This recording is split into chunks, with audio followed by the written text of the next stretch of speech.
On this video guys, I'm gonna show you how to fix Snapchat effects easily and fast. First thing, open the settings on your phone, go to the apps manager. When you open the apps manager right here, you will find all the apps that you have on your phone. Scroll until you find Snapchat and then click on it. When you click on it, now this is the app informations page. Or what you want to do here is click on force stop and then go to the notifications management, disable all the notifications. Go back and then click on the storage or the internal storage, click on clear data, clear cache.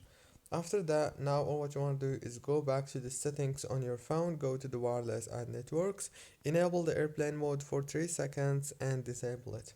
After this, now you have to go to the Play Store or the App Store if you have iPhone, search for Snapchat and update it right here.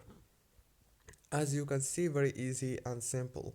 Don't forget to like, subscribe, and thank you so much for watching this tutorial until the very end. See you later.